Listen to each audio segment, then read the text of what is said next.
Hello. Technology की online classes में सभी विद्यार्थियों का पुनः स्वागत है। देखिए, भारत के भौतिक प्रदेश में हमने पढ़ लिया है। पहला तो पढ़ा था उत्तर के पर्वतीय प्रदेश और दूसरा पढ़ा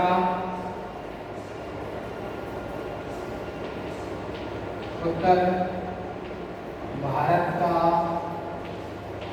विशाल मैदान। उत्तर भारत के विशाल मैदान में उत्तर भारत के विशाल मैदान का भी विभाजन चल रहा था। उसको भी 4 भागों में विभाजित किया था। कितने भागों में? 4। तो पहला पढ़ा था हमने पंजाब हरियाणा का मैदान। दूसरा पढ़ा था गंगा का मैदान और तीसरा देखेंगे आज राजस्थान का मैदान और चौथा था ब्रह्मपुत्र का मैदान। ब्रह्मपुत्र का मैदान। देखो, 2 तो हमने देख लिए थे उत्तर भारत के विशाल मैदान में। एक तो था पंजाब हरियाणा का मैदान देख लिया था, दूसरा था गंगा का मैदान, ये भी हम पढ़ चुके हैं पिछली वीडियो में। आज देखेंगे राजस्थान का मैदान और ब्रह्मपुत्र का मैदान। तो देखते हैं, तो बात करते हैं राजस्थान के मैदान की। तो देखिए, राजस्थान का मैदान, राजस्थान का मैदान। देखिए, यह क्षेत्र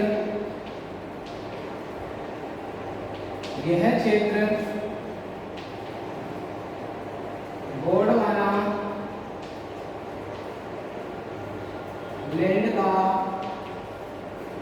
भाग है। तो ध्यान रखना है, जो राजस्थान का मैदान है किसका भाग है भाई? गोंडवाना लैंड। क्योंकि प्राचीन काल में सभी महाद्वीप एक थे जिनको नाम दिया गया था पेंजिया, और पेंजिया का विभाजन होने से उत्तरी भाग बना अंगारा लैंड और दक्षिणी भाग बना था गोंडवाना लैंड, और बीच वाला भाग था तैतीस सागर। देखिए, इस प्रकार से पृथ्वी थी, और पृथ्वी पे जितने भी महाद्वीप थे वो एक ही थे। सभी महाद्वीप जुड़े हुए थे और उनका नाम मिला था, इस पूरे को नाम दिया था पेंजिया। क्या नाम दिया था भाई? पेंजिया। स्थल खंड को तो नाम दिया था पेंजिया। और इस पेंजिया के चारों ओर, पेंजिया के क्या थे? चारों ओर एक सागर था, सागरीय जल, उसको नाम दिया था पेंथालासा। क्या नाम दिया था? पेंथालासा। तो ध्यान रखना, स्थल खंड को तो पेंजिया कहा गया और सागर जो जल वाले भाग को पेंथालासा कहा गया। फिर इसके पेंजिया को भी 2 खंडों में विभाजित हो गया। उत्तरी खंड कहलाया अंगारा लैंड और नीचे वाला खंड कहलाया गोंडवाना लैंड। गोंडवाना लैंड, ठीक है भाई। और ये बीच वाला भाग कहलाया तैतीस सागर। कौन सा कहलाया? तैतीस सागर। तो ये किसका भाग है भाई? जो राजस्थान का मैदान है वो किसका भाग है? गोंडवाना लैंड का। ठीक है, इतना ही देखेंगे, ज्यादा डिटेल में नहीं जाना है। देखिए भाई, तो ध्यान रखना है, जो राजस्थान का मैदान है गोंडवाना लैंड का भाग है। राजस्थान को जो निर्मित करने वाली जो नदियां हैं प्रमुख रूप से वो है चंबल नदी और इसकी सहायक नदियों द्वारा, इसकी सहायक नदियों द्वारा निर्मित मैदान है, निर्मित मैदान है। ठीक है ना, ये भी आपको ध्यान रखना है। चंबल और चंबल की सहायक नदियां इस मैदान का निर्माण करती हैं। आगे देखिए, चंबल नदी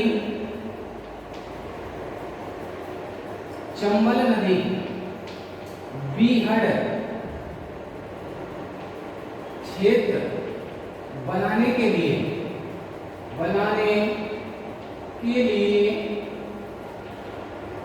विश्वविख्यात है। तो ध्यान रखना, इसका मतलब है बीहड़ क्षेत्र का ऊबड़ खाबड़ धरातल का निर्माण करती है। कौन सी नदी है भाई? चंबल नदी। बीहड़ क्षेत्र सर्वाधिक राजस्थान में फैले हुए हैं, सवाई माधोपुर, करौली और धौलपुर में।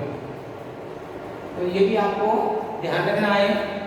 फिर राजस्थान के मैदान की अगर बात करी जाए तो राजस्थान का मैदान, यह मैदान गंगा के मैदान का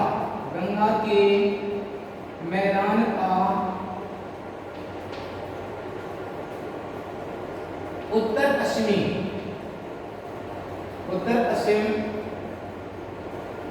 वाला भाग माना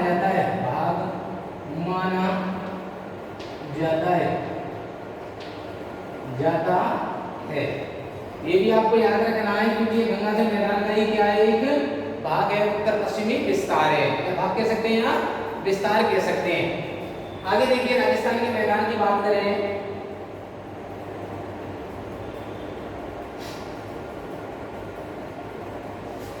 यह राजस्थान का सर्वाधिक उपजाऊ क्षेत्र है। ऐसा है भाई, सर्वाधिक उपजाऊ वाला क्षेत्र भी यही है। और बात करें राजस्थान की सर्वाधिक जनसंख्या भी इसी क्षेत्र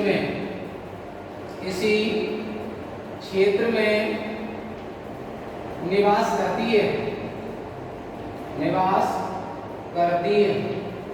कितनी जनसंख्या निवास करती है भाई? 39%। कितनी है भाई? 39% है। कितने भूभाग पर? 23% क्षेत्रफल पर। तो ध्यान रखना है, 23% क्षेत्रफल पर 39% जनसंख्या निवास करती है। सर्वाधिक जनसंख्या है क्योंकि भूभाग पर दबाव है किसका? जनसंख्या का। अगर मृदा देखें इस जगह राजस्थान के मैदान में, मृदा की अगर बात करें तो मृदा मिलती है जलोढ़ मृदा पाई जाती है,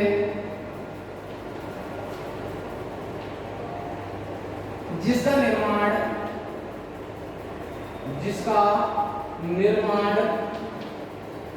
किसने किया है भाई?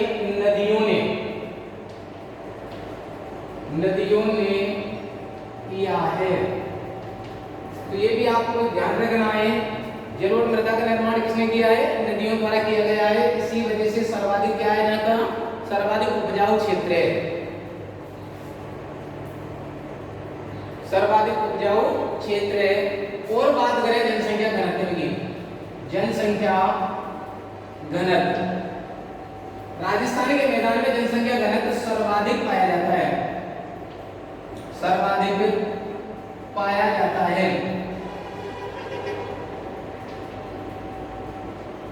तो ये तो बात कर ली हमने राजस्थान के मैदान की, कि राजस्थान के मैदान में कौन कौन सी विशेषताएं हैं, कौन कौन सा किस प्रकार से इसका निर्माण हुआ है, वो सारी चीजें देखी हैं। अब देखते हैं, अब देखिए ब्रह्मपुत्र नदी का मैदान या ब्रह्मपुत्र का मैदान।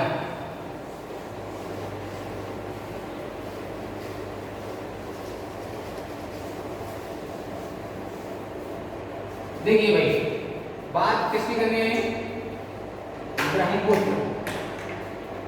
ब्रह्मपुत्र का मैदान। अब देखिए ब्रह्मपुत्र कौन सी नदी निर्माण करेगी इस मैदान को भाई? ब्रह्मपुत्र। निर्माण की अगर बात करें, निर्माण तो निर्माण करेगी ब्रह्मपुत्र व उसकी सहायक नदियां या इसकी सहायक नदियां, सहायक नदियों द्वारा या सहायक नदियां इसका निर्माण करेंगी। आगे बात करें, यह नदी मानसरोवर झील से, मानसरोवर झील से निकलती है। कहां से निकलती है भाई? मानसरोवर झील से निकलती है। और यह नदी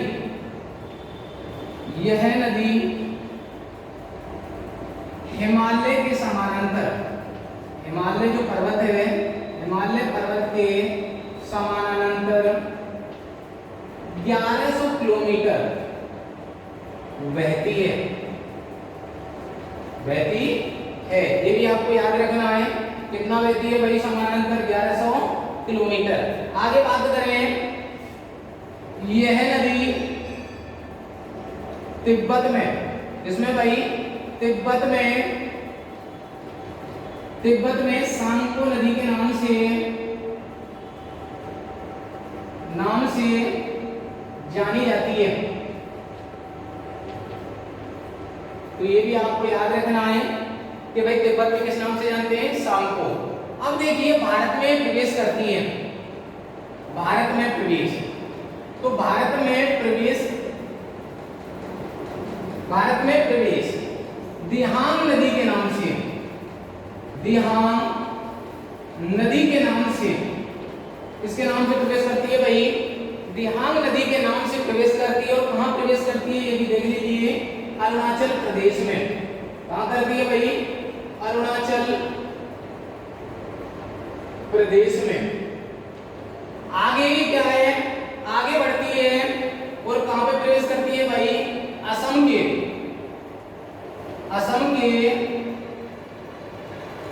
सादिया नामक स्थान से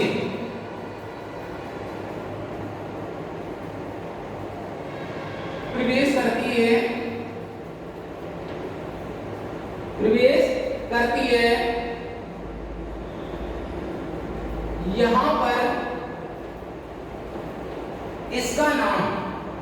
यहां पर इसका नाम ब्रह्मपुत्र पड़ता है, ब्रह्मपुत्र पड़ता है।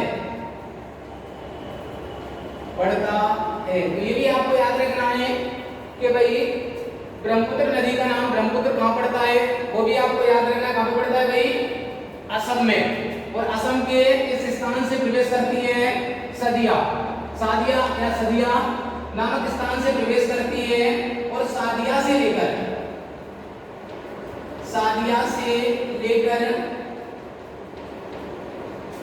लेकर धुबरी तक 720 किलोमीटर बहती है। कितना बहती है भाई?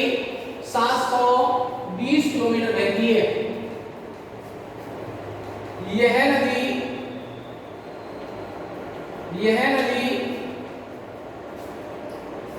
मिट्टी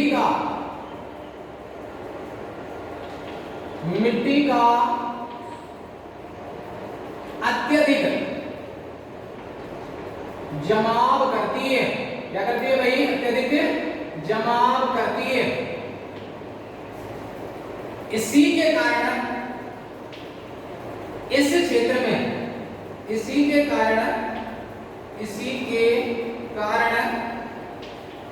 इस क्षेत्र में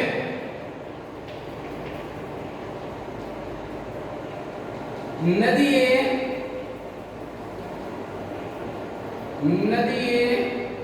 द्वीपों का निर्माण हो जाता है,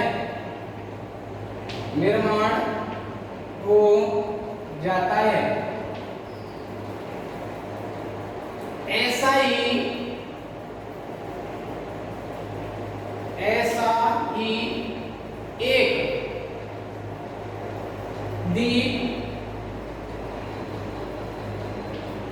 द्वीप माजुली द्वीप है जिसका निर्माण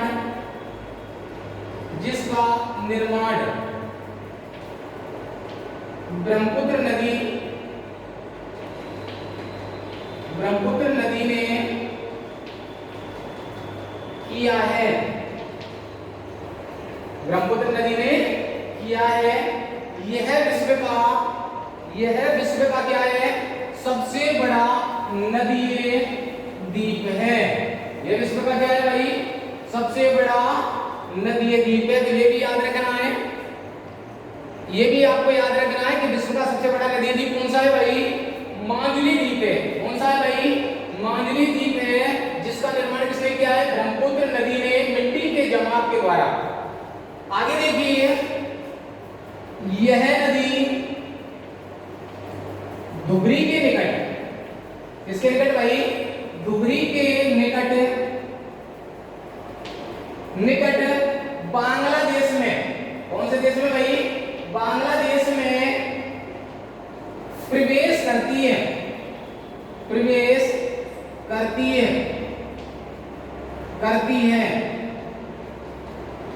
इस नदी का नाम बांग्लादेश में जमुना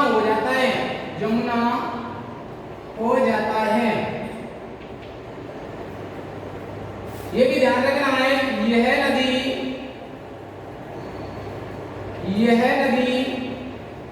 विश्व का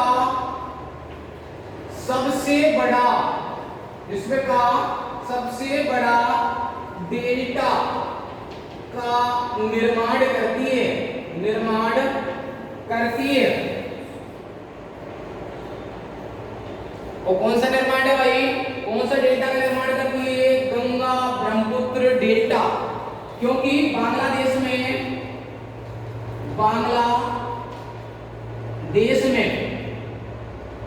यह नदी गंगा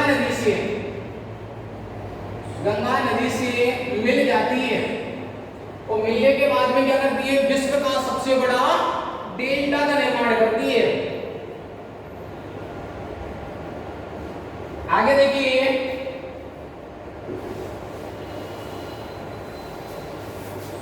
विश्व का सबसे बड़ा डेल्टा कौन बनाती है? गंगा ब्रह्मपुत्र नदी। आगे देखिए,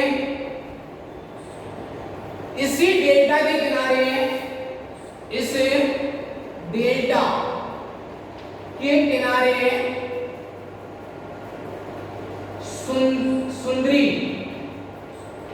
सुंदरी के वृक्षों की प्रधानता है।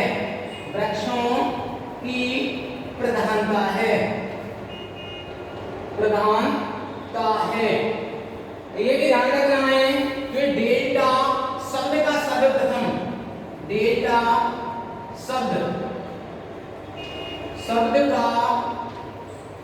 सर्वप्रथम प्रयोग किया हेरोडोटस महोदय ने। किसने किया था भाई? हेरोडोटस ने। ये भी आपको ध्यान रखना है, किसने किया था? सर्वप्रथम हेरोडोटस महोदय ने डेल्टा शब्द का प्रयोग किया। और किसके लिए किया गया था? नील नदी के लिए। क्योंकि हेरोडोटस मानते थे कि नील नदी क्या है? विश्व का वरदान है। तो ये तो बात कर ली हमने किसके? उत्तर के विशाल मैदान में। उत्तर के विशाल मैदान का विभाजन किया था 4 भागों में। 4 भाग देखे थे। पंजाब हरियाणा का मैदान, दूसरा था गंगा नदी का मैदान या गंगा का मैदान, तीसरा था राजस्थान का मैदान, और चौथा था ब्रह्मपुत्र का मैदान। ठीक है, आगे देखेंगे किसका? आगे बात करेंगे दक्षिण प्रायद्वीप का पठार। दक्षिणी प्रायद्वीप का पठार। और एक चीज और जान लीजिए, कल कमेंट में पूछा था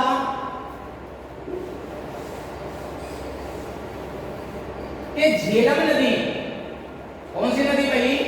झेलम नदी और चिनाब नदी के मध्य चिनाब नदी के मध्य कौन सा दोआब पाया जाता है? कमेंट में पूछा था कि झेलम नदी और चिनाब नदी के मध्य कौन सा दोआब पाया जाता है, तो वो याद रखना है आपको। देखो क्योंकि नदियों की जो आगे के वर्ड है वो यूज किए गए हैं। जो दोआब है नदियों के आगे का वर्ड लिया गया है, तो उसमें था चाझ, चा तो इसका ले लिया था और झा इसका, तो ये भी आपको याद रखना है, चाझ दोआब, दोआब, ठीक है ना। इन दोनों के मध्य में ये विस्तृत है क्योंकि इन दोनों नदियों ने इस दोआब का निर्माण किया है, ठीक है। कल देखेंगे आगे। Thank you.